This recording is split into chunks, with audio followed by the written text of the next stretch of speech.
அவர் ஏன் ஒரு சீட்டை ஏற்கவில்லை அப்படின்னா, அவர் ஒரு தமிழ் தேசிய கூட்டத்தை வந்து ஒரு அணி சேர்ந்தார்.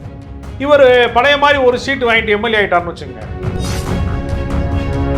இப்போ வன்னியர் சமூகத்தில் வந்து நீங்கள் திமுகவுடைய பிரதிநிதித்துவம் ஒன்று இருக்கு.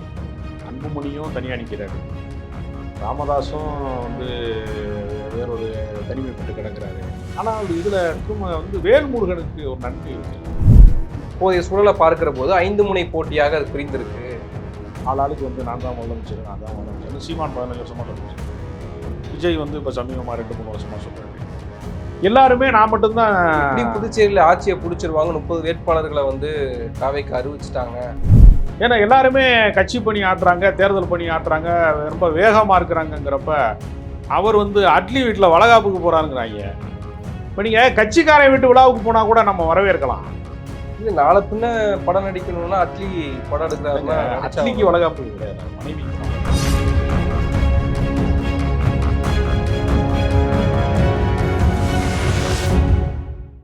சவுத் பீட் நேயர்களுக்கு வணக்கம்.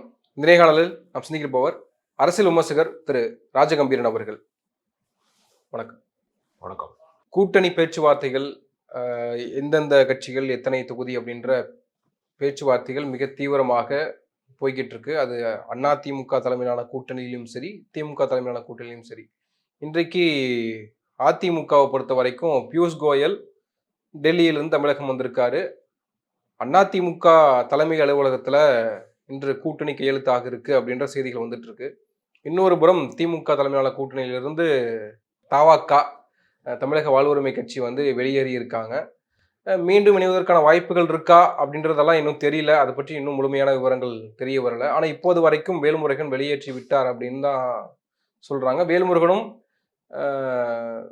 அதிகாரிகள் சொல் பேச்சு கேட்டு என்னை வெளியேற்றிட்டாங்க, குறிப்பாக இனிதான் ஆட்டம் இருக்கு, நான் வந்து எங்கிட்ட சில ஆவணங்கள் இருக்கு, எங்கிட்டையும் ஆதாரங்கள் இருக்கு, நான் அதை வெளியிட போறேன், இந்த கடந்த அதிமுக ஆட்சியிலும் சரி திமுக ஆட்சியிலும் சரி என்னென்ன ஊழல்கள் நடைபெற்றிருக்கு, என்னென்ன விவரங்கள் இருக்கு அப்படின்றதெல்லாம் வெளியிட போறேன் அப்படின்றாரு வேல்முருகன். எப்படி இந்த சூழலை பார்க்குறீங்க? தமிழக வாழ்வுரிமை கட்சியினுடைய நிறுவனராக இருக்கக்கூடிய சட்டமன்ற உறுப்பினராக இருக்கக்கூடிய வேல்முருகன் அவர்கள் ஏற்கனவே பாமகவிலே ஒரு பெரிய கழகத்தோடு தான் வெளியிலே வந்தார். அவரை பொறுத்தவரையில எப்பொழுதுமே அவர் மனதில் பட்டதை பட்டென்று பேசக்கூடிய ஒரு குணாதிசயம் கொண்டவராக இருக்கிறார். நுனிநாக்கில் ஆங்கிலம் பேசுகிறவர்கள்னு சொல்றாங்கல்ல, அது மாதிரி நுனிநாக்கிலே அவர் எமோஷனலா வந்து எல்லாவற்றையுமே பேசக்கூடியவராக அவர் இருக்கிறார். ஒரு ஆளுகிற அரசுக்கு பல்வேறு நெருக்கடிகள் வந்து இருக்கும். அப்பவுமே ஒரு மாநில அரசு வந்து எல்லா தரப்பையும் திருப்திப்படுத்துகிற அப்படின்னு ஒரு இடம் இருக்கிறது. இப்போ நீங்க பார்த்தீங்கன்னா தேமுதிக வந்து கட்சி தொடங்கப்பட்ட நாளிலே இருந்து ஒரு 20 ஆண்டு காலம், 2005 வந்து அந்த கட்சி தொடங்கப்படுகிறது. 2006 முதல் தேர்தலை சந்திக்கிறாங்க. 20 ஆண்டு காலம் அவர்களுடைய முழுமையான கொள்கை எதுன்னு கேட்டீங்கன்னா திமுக எதிர்ப்பு தான். அப்ப அவர்கள் ஏற்கனவே வந்து கூட்டணிக்கு வந்து அதிமுகவுக்கு போகாமல் இங்கு வந்திருந்தால் ஆட்சி அதிகாரமே ஏறத்தாழ வந்து திமுக தான் அமைத்திருக்க வேண்டிய ஒரு சூழல் வந்திருக்கும். அப்படிப்பட்ட ஒரு சூழல்லே அந்த கட்சி வந்து அவ்வளவு பெரிய பெர்சன்டேஜ், அவ்வளவு பெரிய செல்வாக்கிலே ஒரு கட்டத்தில் இருந்தது. ஆனால் இப்பொழுது வந்து அவர்கள் வந்து வாழ்ந்து கெட்டவர்களை போலதான் வந்திருக்கிறாங்க. இப்போ வந்து வலிமையோடு வந்து சேரல. வலிமையா இருந்த காலத்துல எல்லாம் அவங்க திமுகவை எதிர்த்து இருக்கிறாங்க. ஆனா எல்லா தொகுதிகளையும் ஒரு 500-1000 வாக்குகளை வந்து தேமுதிக வச்சிருக்காங்கன்னு ஒரு பார்வை இருக்குல்ல. இல்ல, அது உண்மையும் கூடாது.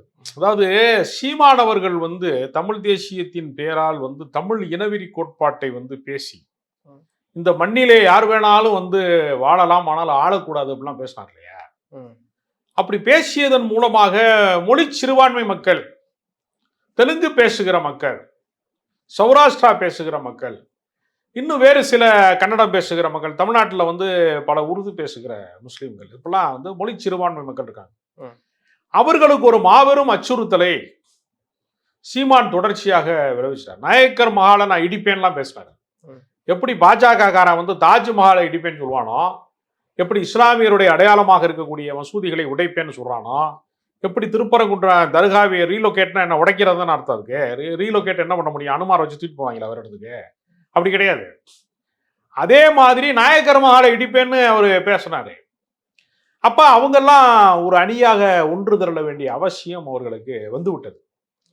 அப்ப அவங்களுக்கு வந்து அவங்க யோசிக்கிறாங்க, நம்மளுடைய உணர்வுகளை புரிந்து கொள்ளக்கூடிய அந்த சமூகம் சார்ந்த கட்சியாக 2 கட்சிகள் இருக்கிறது. ஒன்று மதிமுக. அது ஏறத்தாழ தேய்மானத்துக்கு வந்து விட்டது. அது அதனுடைய எழுச்சி காலம் என்பது ஏறத்தாழ முடிவுக்கு வந்து விட்டது. அது ஒரு இறுதி அத்தியாயத்தை நோக்கி காத்திருக்கிறது. தேமுதிக வந்து இன்னும் கொஞ்சம் பேரோட அது இருக்குது. ஏன்னா அந்த கேப்டனுடைய மறைந்த போதெல்லாம் அந்த கூட்டம்லாம் பார்க்குற போது நான் மாணிக் தாகூரே விருதுநகரில் ஒரு 4000 ஓட்டில் தான் வந்து வெற்றி பெற்றார். அப்போ ஒரு அனுதாப அலை வந்து இருந்தது. அப்போ அவங்கெல்லாம் என்ன நினைக்கிறாங்கன்னா, தேமுதிக நமக்கு வந்து ஒரு பாதுகாப்பு வளையமாக இருக்கும் அப்படிங்கிற ஒரு கணக்கில் தான் அவங்க வந்து என்ன செய்கிறாங்கன்னா, 3இல் வந்து 1 பங்கு பிற மொழி பேசக்கூடியவர்கள் தமிழ்நாட்டில் இருக்கிறாங்கங்கிற ஒரு இடம் இருக்குது. அதனால அவர்களுடைய அணி திரட்டல் என்பதும் அவர்களுக்கான பிரதிநிதித்துவம் என்பதும் எல்லா தரப்புக்குமான நியாயத்தையும் தர வேண்டிய கட்டாயம் திமுகவுக்கு இருக்கு. இப்போ இஸ்லாமிய கட்சி வந்து முன்னாடி வந்து இந்திய யூனியன் முஸ்லீம் லீக் மட்டும்தான் இருந்துச்சு. அப்புறம் சம்மது அணி லத்தீப் அணின்னு 2ஆ உடஞ்சிச்சு. திமுக உடைய இதெல்லாம் அந்த கூட்டணி பிரச்சனையில தான் உடஞ்சிச்சு. அப்ப 2 கட்சிகள் அதிகபட்சமாக இருந்துச்சு. இப்போ மனிதநேய மக்கள் கட்சி இருக்கு, எஸ்டிபிஐ இருக்கு, இன்னும் பல அமைப்புகள் இருக்கிறது. அப்ப எல்லாருக்குமே சீட் ஷேரிங் பண்ணணும் அப்படின்னா அவங்க வந்து ஒரு கட்சிக்கு மட்டுமே கொடுப்பதுங்கிறது சாத்தியப்படாது. இல்லை, இப்போ நீண்ட நாட்களாக பயணப்படுகிற திமுக கூட்டணியில் இருக்கிற இடதுசாரிகளுக்கு சீட் குறைப்பு நடந்திருக்கு. இப்போ வேல்முருகன் ஒரு சீட் அதிகமாக கேட்கிறார்கள். அவருடைய கோரிக்கை என்னவாக இருக்கு, வேற தொகுதி கேட்கிறாரா அப்படின்றது நமக்கு தெரியல. உட்கட்சி பிரச்சனை அப்படின்றது என்னன்னு தெரியல. ஆனா இருந்த போதிலும் கடைசி சட்டமன்ற நாள் அந்த குறிப்பா சொல்லணும்னா முதலமைச்சர் மு.க. ஸ்டாலினை மிகப்பெரிய அளவுக்கு பாராட்டி பேசுகிறார். இப்படியான ஒரு முதலமைச்சர் கிடைத்ததற்கு அப்படின்னு சொல்லி நிறைய வாழ்த்துக்கள்லாம் பேசுறாரு. ஆனால் இப்போது வந்து இந்த ஆட்சியினுடைய அவலத்தை நான் வெளியிடுறேன், குறைபாடுகளை நான் வெளியிடுறேன், என்கிட்ட ஆதாரங்கள் இருக்குன்னு சொல்றப்போ நம்ம எப்படி எடுத்துக்கிறது? இல்லை அது துரைமுருகன் சொல்வது போது கடந்து தான் போகணுமா? ஒரு கூட்டிலிருந்து வெளியேறப்போ அவர் சட்டப்பேரவை உறுப்பினராக இருக்கும் போதே கடுமையான எதிர்கருத்துக்கள், சர்ச்சையான கருத்துக்கள், எதிர்கருத்துக்கள்லாம் பேசதான் செஞ்சார். நீ அதிக பிரசங்கித்தனமா பேசாதீங்க வேல்முருகன் அப்பாவும் சொன்னாரே சபாநாயகர். அதனால அவர் திடீர்னு அப்படி பேசுறாருலாம் நம்ம சொல்ல முடியாது. அவருக்கு என்னன்னா, அவருடைய அரசியல் கட்சியை பொறுத்தவரையில் என்னன்னா, நாம் தமிழர் கட்சியிலிருந்து அதிருப்தி உற்று வெளியேறக்கூடிய தளபதிகளாக இருக்கக்கூடியவர்கள். இப்போ மதுரையை சேர்ந்த வெற்றி குமரன், ஒவ்வொரு பகுதி சார்ந்தும் பல தளபதிகளாக இருக்கிறவங்க, பெரிய அளவில் தமிழ் தேசிய அரசியல் பேசுனவங்கெல்லாம் வேல்முருகனே ஒரு நம்பிக்கை நட்சத்திரமா பார்க்குறாங்க. அப்போ அவர்களுடைய அணி சேர்க்கையெல்லாம் பெரிய அளவில் அணி திரட்டெல்லாம் நடக்கிற போது இவர் பழைய மாதிரி ஒரு சீட்டு வாங்கிட்டு எம்எல்ஏ ஆகிட்டார்னு வச்சுங்க. அவர் எம்எல்ஏ ஆகிறதுக்கு ஒரு கட்சி நடத்துறாருங்க, நமக்கு அங்கே என்னங்க வேலை இருக்கு அப்படின்னு அவங்க விரக்தி அடைவாங்க. அவர் ஏன் ஒரு சீட்டை ஏற்கவில்லை அப்படின்னா, அவர் ஒரு தமிழ் தேசிய கூட்டத்தை வந்து ஒரு அணி சேர்த்துட்டார். சீமானை வந்து பலவீனப்படுத்துவதன் பொருட்டும் வன்னியர் சமூகத்திற்கான பிரதிநிதித்துவத்தை வந்து திமுகவிலே பல மாவட்ட செயலாளர்கள்லாம் இருக்கிறாங்க, எம்ஆர்கே பன்னீர்செல்வம் மாதிரி பல பேர் இருக்கிறாங்க, துரைமுருகன்ல இருந்து பல பேர் இருந்தாலும் எஸ்.எஸ். சிவசங்கர் இருக்காரு. ஆமா, அந்த சமூகத்தினுடைய அதிகாரப்பூர்வமான ஒரு தலைவராக இருக்கக்கூடிய இவரை வந்து நம்ம விட்டுவிடக்கூடாது என்று திமுகவிலே இருப்பவர்கள் வந்து ஒரு சீட்டு கூடுதலாக கொடுத்து அவரை தக்க வைத்திருக்கலாம். அவர் சொன்ன கோரிக்கைகளை வந்து நாங்கள் வந்து நிறைவேற்றி தருகிறோம் என்று ஒரு உறுதிமொழியை தந்திருக்கலாம். ஆனால் அவர் வந்து திமுகவுக்கு வந்து கெடு விதித்தார். அது கொஞ்சம் அவர்களுக்கு ஈகோவை வந்து ரொம்ப தூண்டக்கூடிய விஷயமா மாறி இருக்கும்னு நான் நினைக்கிறேன். ஏன்னா ஒரு கட்சி வந்து இப்போ ராமதாசெல்லாம் கெடு விதிப்பார், அங்கேருந்து வந்தவர் தானே அவர். கெடு விதிப்பது அப்படின்னு ஒரு இடம் இருக்கு இல்லையா, அது அவர்களுக்கு ஒரு ஒரு சீண்டலாக பார்க்கப்பட்டிருக்கும் நான் நினைக்கிறேன். ஒரு தேவையில்லாத ஒரு ஈகோவை கிரியேட் பண்ணியிருக்கும்னு நான் நினைக்கிறேன்.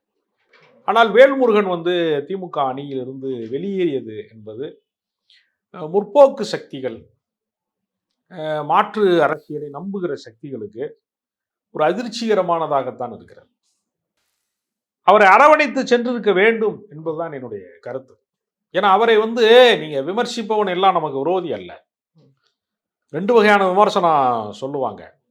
பூனை வந்து தன் குட்டியை கவ்வுவதற்கு அது கவ்வுவது ஒரு வகை, பூனை வந்து எலியை கவ்வுவதுங்கிறது ஒரு வகை. நட்பு முரண், பகை முரண். ஈழம் வெல்லும் தமிழ்நாடு தமிழருக்கேன்ற கோஷங்கள் இப்ப மட்டும் ஏன் வெளியில வருது? இல்லை இல்லை, அவர் எப்பவுமே தமிழ் தேசியம் பேசுகிறார். இப்பொழுது விளம்பர வெளிச்சத்துக்கு வருகிறது என்று வேணால் நினைத்து கொள்ளலாம். ஏன்னா நான் வந்து நெடுங்காலமாக அவரை அறிவேன். ம். வேல்முருகன் தொடர்ச்சியாக வந்து பிரபாகரனை பேசுவது, ஈழ அரசியல் பேசுவது அப்படின்னு எப்படி வைகோ பேசுவாரோ, திருமாவளவன் பேசுவாரோ, இவர்கள்லாம் முன்னோடிகளா இருந்து ராமதாசும் ஈழ அரசியலை வந்து பெரிய அளவில் கையில் எடுத்தவர். அதனுடைய தொடர்ச்சியிலிருந்து வந்தவர். இவர் வந்து தமிழர் விடுதலை படை அப்படிங்கிற ஒரு அமைப்புல இருந்து உருவானவர் மாணவர் பருவத்தில். அதனால அவருக்கு கொஞ்சம் உத்வேகம் வந்து ஒரு ஒரு வேகம் அவருக்கு இருக்கு எப்பவுமே. அது வந்து ஒரு பகையா பார்க்க வேண்டிய அவசியம் இல்லை. இப்போ திருமாவளவன் வந்து ஒரு எழுச்சிகரமா பேசுறாரு. யோசிச்சு பாருங்களேன், கடந்த காலத்துல தேர்தல் பாதை திருடர் பாதைன்னு பேசிய திருமாவளவனை ஆயிரக்கணக்கான வழக்குகள் வாங்கி அந்த அமைப்பை வந்து முடக்குவதற்கான ஒரு சதித்திட்டம் தீட்டப்பட்டு திருமாவளவனையே சில வழக்குகளிலே சிக்க வைத்து என்கவுண்டர் போடணுங்கிற அளவுக்கு அதிகார வர்க்கத்தினுடைய நெருக்கடிக்கு அவர் ஆளாக்கப்பட்ட ஒரு சூழல்ல மூப்பனார் அதை அரசியல் கட்சியாக மாற்றுங்கள்னு ஒரு கோரிக்கை வைக்கிறார். உன்னுடைய பேச்சாற்றல், உன்னுடைய அறிவுத்திறனை எல்லாம் நீ வீணடிக்காத இந்த மாதிரி. அதனால நீ வந்து அரசியல் சாசனத்துக்கு உட்பட்டு வேலை செஞ்சாதான் நீ வந்து வெல்ல முடியும் அப்படின்னு ஒரு கருத்தை வந்து மூப்பனார் முன்வைத்து அந்த கட்சி உருவாவதற்கு அவர் காரணமா இருக்கிறார். அதற்கான ஒரு நிதி அளிப்பையும் அவர் அந்த காலத்திலேயே ஒரு ஒரு 1 கோடி ரூபா கொடுத்ததா சொல்லுவாங்க. அந்த மாதிரி ஒரு பெரிய அளவில் ஒரு தொகை கொடுத்து அரவணைக்கிறாங்கல்ல. அப்ப இவர் வந்து தேர்தல் பாதல் திருடர் பாதல் பேசுறாரு, இவர் நக்சலைட்டு மாதிரி கத்திக்கிட்டு கிடக்குறாரு அப்படின்னு மூப்பனார் பார்க்கல. ஒரு முதிர்ச்சியான அரசியல்வாதி அந்த உணர்ச்சியை, அந்த வேகத்தை வந்து ஜனநாயகத்திற்கு பயன்படுத்தி கொள்ள வேண்டும் என்று தான் நினைப்பாரே தவிர ஆளை இதோட விரட்டி விட்டுருவோம் அப்படின்னு நினைச்சுன்னு வச்சுங்களேன். ஒருவேளை அவர் அப்படியே போயிட்டாருன்னு வச்சுக்கோங்களேன், கத்திக்கிட்டே போனா பல வழக்குகளை பூராமே சந்திச்சு அந்த அரசியல் வந்து என்னவா இருக்குன்னு ஒரு கேள்வி இருக்குல்ல. அதனால இவருடைய வேகத்தை வந்து இவர்கள் வந்து அரவணைப்பின் மூலமாக தனித்திருக்க வேண்டும்ங்கிறது என்னுடைய கருத்து. வேல்முருகன் தான் சொல்றாரு நாங்க வெளியேறிட்டோம் அப்படின்னு. ஆனால் திமுக தரப்பிலிருந்து கேட்கிற போது டி.கே.எஸ். இளங்கோவன் இன்னும் பேச்சுவார்த்தை நடத்துவதற்கான வாய்ப்புகள் இருக்கு, திமுக தலைமை அதை நடத்தும் அப்படின்னு அவர் ஒரு பக்கம் சொல்றாரு. அது வெளியேறுவது அவருடைய நிலைப்பாடு தான். ஆனால் இப்போ ஒருவேளை அவர் திமுகவிலிருந்து முழுமையாக வெளியேறி விட்டார் அப்படின்னா அவருக்கான சாய்ஸ் என்னவாக இருக்கும்? குறிப்பாக அவர் தவைக்காக்கு போக முடியாது. சீமான் நீங்க சொல்வது போல சீமானுக்கு மாற்றாகத்தான் வாழ்வுரிமை கட்சி இருந்திருக்கு அப்படின்றப்போ சீமான் பக்கமும் போக முடியாது. அப்போ மீண்டும் இப்போ பாமக 2ஆக உடைந்திருக்கிறது அப்படி அந்த சூழல்ல ராமதாஸோடு இணைவதற்கான வாய்ப்புகள் இருக்கு. நீங்க எப்படி அதை பார்க்குறீங்க? இல்லை, அதாவது திமுக அவரை வெளியேற்றவில்லை, அவரே தான் வெளியேறி இருக்கார். அதுக்கு அர்த்தம் அதுதான்.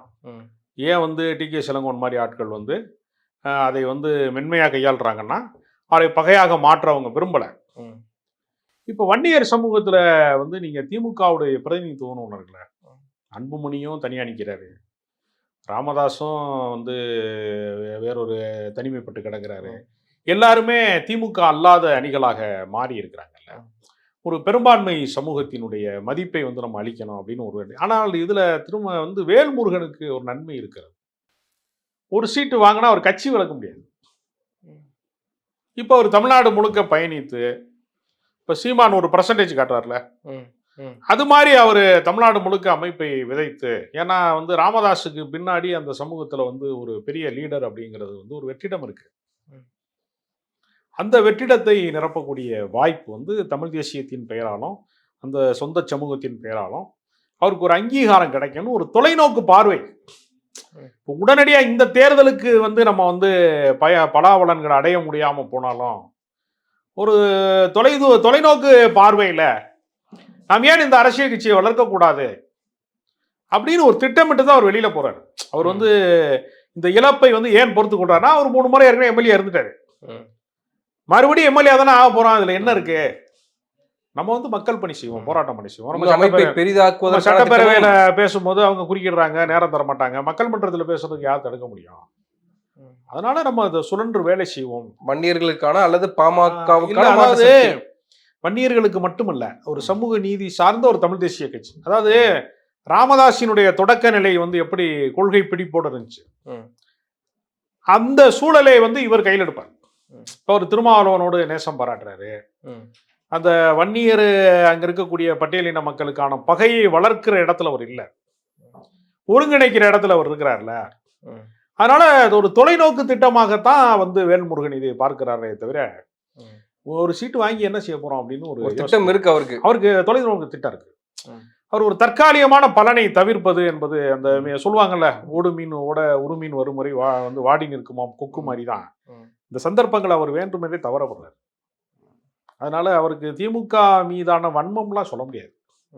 ஏன்னா அவரு என்டிஏ கூட்டணிக்கு போவதற்கு எது தடையா இருக்கு? அவர் வந்து பாஜக எதிர்ப்பாளராக இருக்காரு. அவரு டிவிக்கே கடுமையாக விமர்சித்திருக்கிறார். அப்ப வேறு பாதைகளை வந்து தயார் பண்ணிட்டு ஒருத்தர் வந்து விமர்சனம் செய்யறது பாஜக கூட்டணிக்கும் போக முடியாது. இல்ல, அவர் போக முடியாதுங்கிறது இல்ல, அதற்கான பாதையை அவர் வந்து விரும்பல. போக முடியாதுன்னா இவர் ஆமா இங்க அன்புமணி இருக்கிறதுனால அவங்க சேர்ப்பதில் அவங்களுக்கு ஒரு மன தடங்கள் இருக்கும், அதான் சொல்றேன். ஆனா அதை தாண்டி வந்து அவர் வேறொரு மாற்று ஏற்பாடோட இந்த இந்த விலகலை வந்து அவர் அறிவிக்கலாம். அவர் வந்து அடுத்த கட்ட தலைமுறைக்கு ஒரு அரசியல் தேவை இருக்கு, அதை நோக்கி நம்ம பயணிப்போம் அப்படிதான் அவர் நினைக்கிறேன். இப்போ ரீசெண்டா ஏஎன்எஸ் நிறுவனத்தினுடைய கருத்து கணிப்பு, அது முக்கியத்துவமான ஒரு கருத்து கணிப்பாக தான் வெளியிடப்பட்டிருக்கு. அதுல திமுக 44% 44.9% முன்னிலையில் இருக்காங்க. அதுக்கு அடுத்தபடியாக அதிமுக 38, அடுத்து தாவேகா வந்து 9.7, நாம் தமிழர் 4.4ன்னு இந்த பர்சன்டேஜில் இருக்காங்க. இப்போதைய சூழலை பார்க்கிற போது 5 முனை போட்டியாக அது பிரிந்திருக்கு. திமுக தலைமை, அதிமுக தலைமை, தாவேகா, சீமான், இப்போ சசிகலா, ராமதாஸ் அப்படின்னு இந்த வாக்குகள் சிதறதுனால தான் திமுகவுக்கு இவ்வளோ பர்சன்டேஜ் வருது, திமுக இந்த இடத்துல முன்னிலையில் இருக்குன்னு ஒரு பார்வை இருக்குல்ல. திமுக சாதனைகளால் இவ்வளோ பர்சன்டேஜ் வரல, இவர்களெல்லாம் பிரிஞ்சிருக்கிறனால தான் திமுக ஜெயிக்கிறதுக்கான வாய்ப்புகள் இருக்கு அப்படின்னு சொல்லப்படுதில்ல. நீங்க எப்படி அதை பார்க்குறீங்க? இல்லை, இரண்டுமே உண்மை.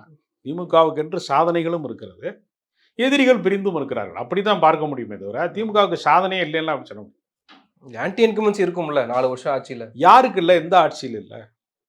ஒரு ஆட்சி 5 ஆண்டு காலம் நிறைவு செய்கிற போது எல்லா தரப்பையும் திருப்திப்படுத்த முடியாத ஏதோ ஒரு வெற்றிடம், ஒரு குறைபாடு, ஒரு வெறுமை வந்து எல்லா ஆட்சியிலையுமே இருந்திருக்காது. நம்ம பொற்கால ஆட்சின்னு சொல்லி போல்ற ஆட்சிகளில் கூட அது இருந்திருக்கிறது. அது கடந்த காலமாக இருக்கிறதுனால அந்த காலத்தில் வாழ்ந்தவங்களுக்கு தான் தெரியும் இப்போ எப்படி நடந்துச்சு அப்படின்னு தெரியும். நிகழ்காலத்தில் இருக்கிறனால அந்த காலத்தில் இருக்கவங்க பூராமே யோக்கியனா வாழ்ந்துருக்காங்க அப்படின்னு கொஞ்சம் பேர் சொல்கிறான். அது உண்மை கிடையாது.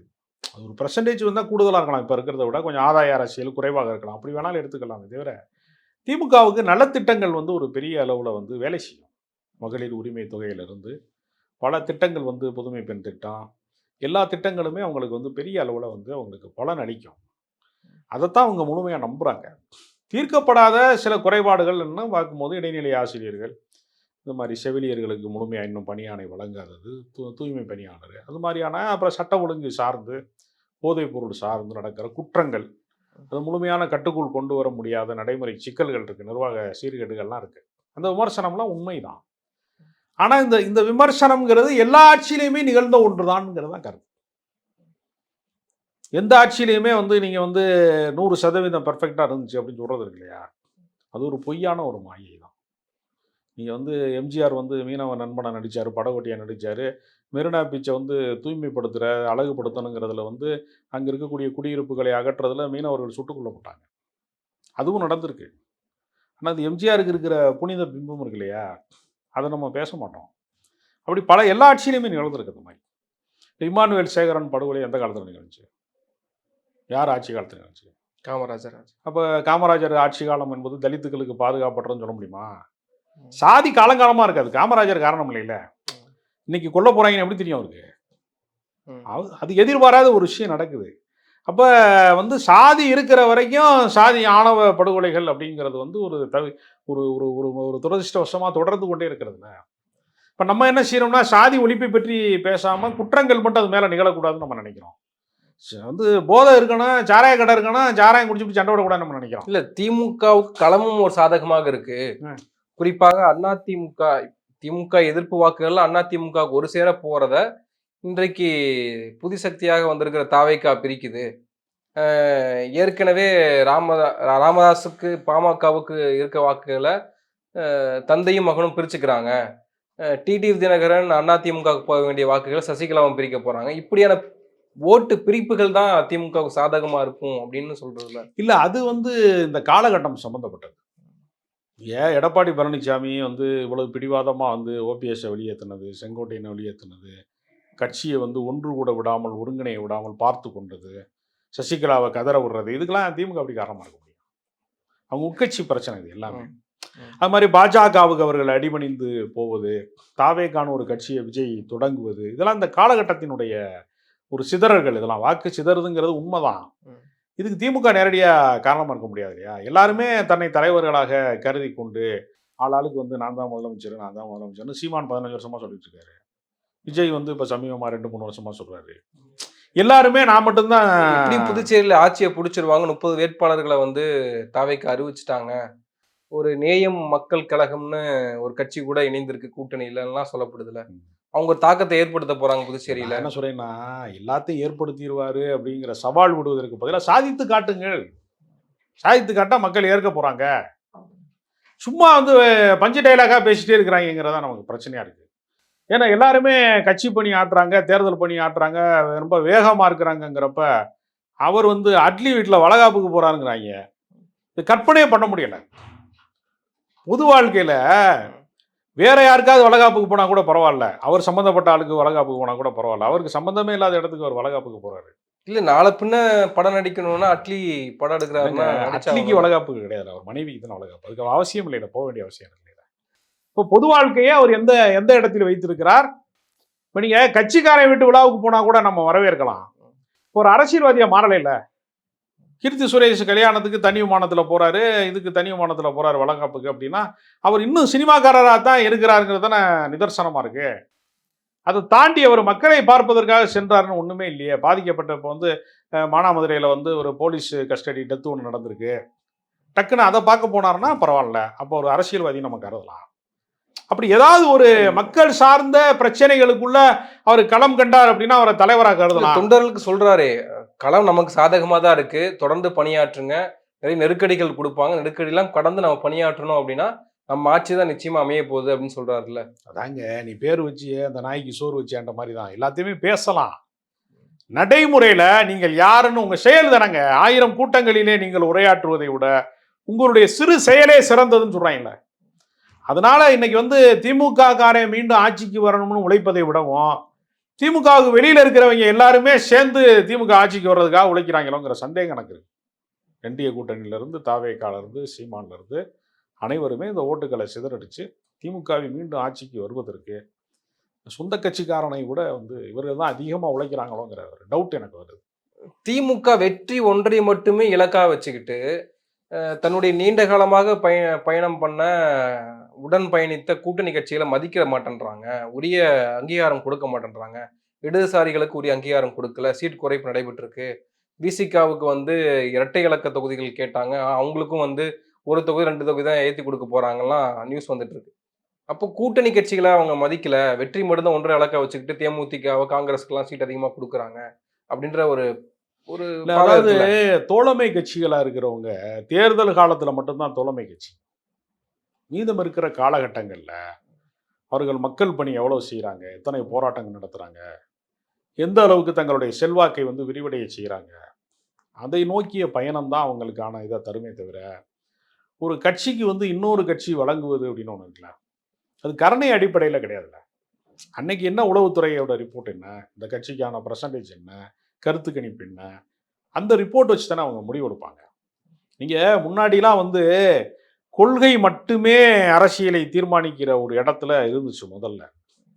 இப்போ கொள்கையோட சேர்ந்து கொள்கை பட்டு போகாமல் இருப்பதற்காக பட்டுவாடாவும் சேர்ந்து நடக்குது. எல்லா தொகுதி எம்எல்ஏ சிறு கட்சிக்கு ஏன் வந்து இப்போ ரொம்ப வேல்யூ கம்மியாக இருக்குன்னா, சிறு கட்சிகள் தான் எல்லா போராட்டத்தையும் முன்னெடுப்பாங்க. மீத்தேன் எதிர்ப்பு, அணு உலை எதிர்ப்பு, ஒவ்வொரு பகுதி சார்ந்த போராட்டம், விவசாயிகள் போராட்டம், எல்லாத்துக்குமே சிறு கட்சிகள் தான் போராட்டத்து களத்தில் முதல்ல நிற்பாங்க. தூத்துக்குடியிலேருந்து நம்ம பல ஸ்டெர்லைட் போராட்டத்திலேருந்து எல்லா டங்ஸ்டன் போராட்டத்திலேருந்து பார்த்தோம்னா எப்பொழுதுமே பெரிய கட்சிகள் வந்து கார்ப்பரேட் மயம் ஆனதுனால களத்துக்கு வரமாட்டான், பதுங்கி வருவான். ஏன்னா அவனுக்கு மறைமுகமாக நேரடியாகவோ மறைமுகமாக சம்பந்தம் இருக்கும். எப்பவுமே சிறு கட்சிகள் தான் கடுமையான வீரியமாக போராடுவாங்க.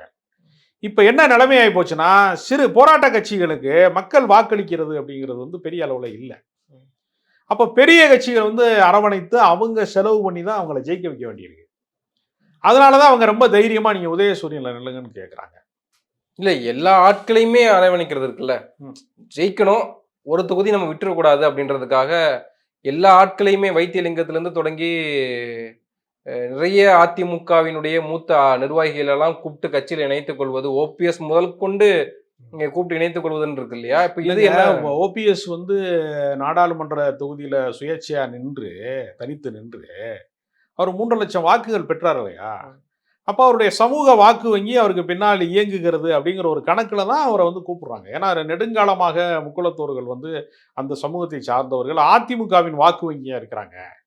அது தன் பக்கம் திசை திருப்ப வேண்டும் அப்படிங்கிறது. இப்ப நீங்க கம்யூனிஸ்ட் கட்சிக்கு போராட்ட வரலாறு இருக்கிறது, புரட்சிகர வரலாறுலாம் இருக்கு.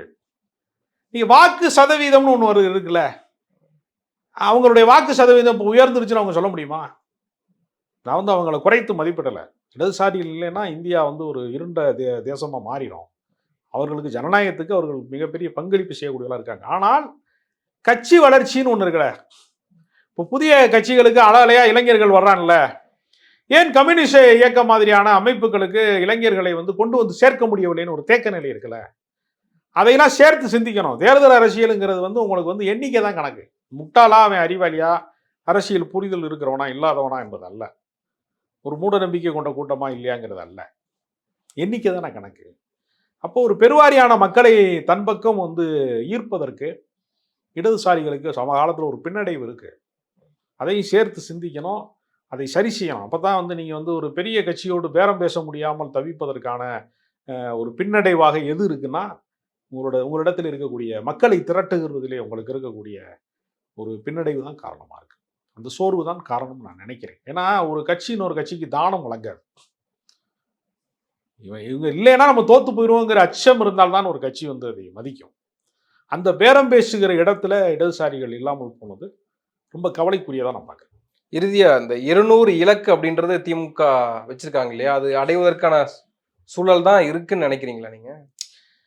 அதாவது முறைகேடுகள் வழியாக ஏதாவது வந்து நடக்காமல் இருந்தால் அவங்க 200 சீட்டு ஜெயிக்கிறது உறுதிதான். அது ஒன்றும் மாற்று கருத்தே கிடையாது. முரண்பட்டு பேசுகிற வேல்முருகன் போன்றவர்கள் கூட திமுக தான் வெல்லும்னு சொல்றாங்க. சண்முகம் கூட பல மன அழுத்தங்களுக்கு நாங்கள் ஆளாயிருக்கோம்னு சொன்னாலும் இந்த கூட்டணியை விட முடியாதுன்னு சொல்றாங்க.